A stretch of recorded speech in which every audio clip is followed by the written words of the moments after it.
Hey everybody, this is Ms. Harrington, and I'm going to help walk you through how to fill out this informational paragraph plan that you are going to use to write an informational paragraph based on chapter 4 of the Renaissance. Now, the first thing that we want to look at is what is the writing prompt? So in chapter 4, just like with all the other chapters, at the very top up next to the chapter and the title, there's going to be a big question. This is the question that our informational paragraph will be based on. So let's read through this together. This is your prompt. How is the spirit of the Renaissance represented in the artistic achievements of Michelangelo and Raphael? So previously with chapter 3, we wrote an informational paragraph that was based on the artworks and achievements of Leonardo da Vinci. So essentially it's the same prompt. However, this time we're writing about two different artists, Michelangelo and Raphael.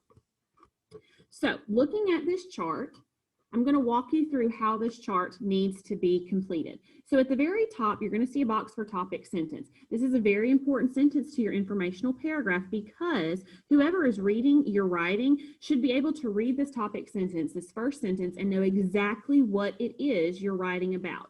So the easiest way to come up with a topic sentence is to take the prompt question and turn it into a sentence, into a statement.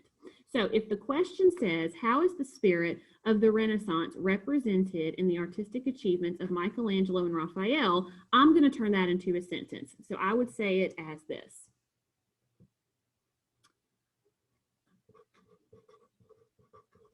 There are several ways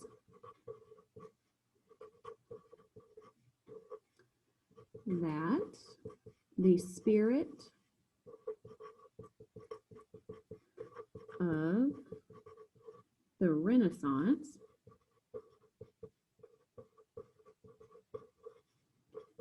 can be seen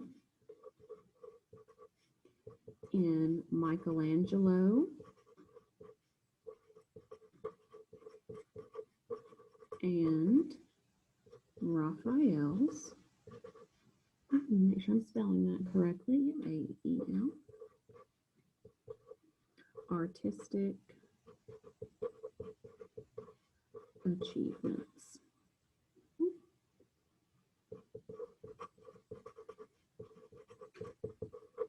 Now, that's just one example of a topic sentence. You could also start out with a catch, like when we were writing our essay. So you may say something like, today the spotlight is on, the spotlight today is on, or you could just start it out getting right to the point of the paragraph.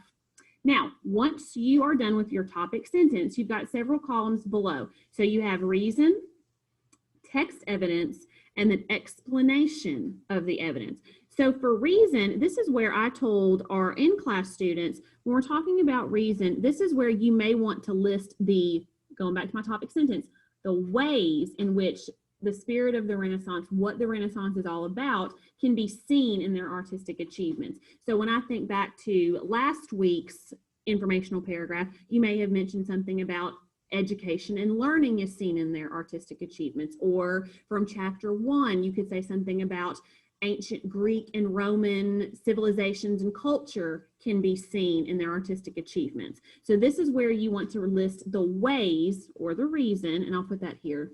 Think of this as the ways also, that the spirit of the Renaissance, what the Renaissance is all about, can be seen in their artistic achievements.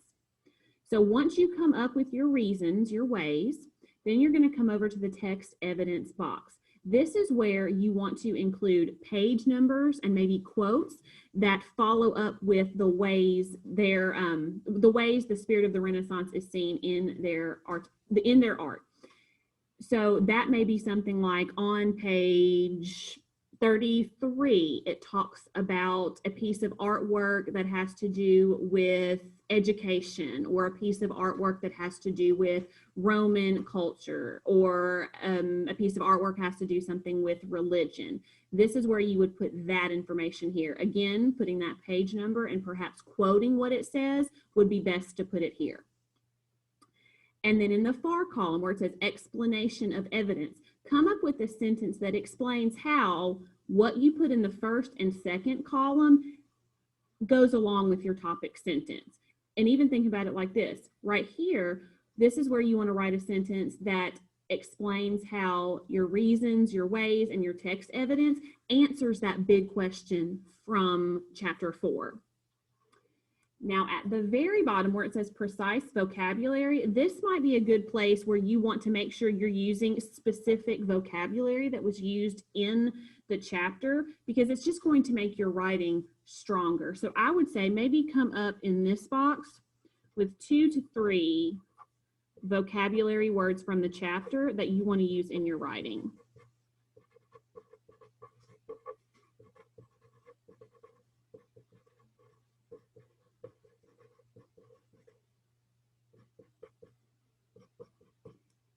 Now, once you have filled this chart out, all you're then going to do is take your topic sentence, your evidence and explanation of evidence, include your vocabulary from the chapter, and you're going to put that into a paragraph form. And remember, writing that paragraph, you're going to indent your first sentence.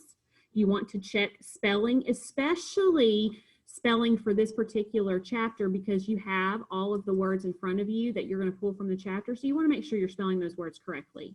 Make sure you are writing complete sentences.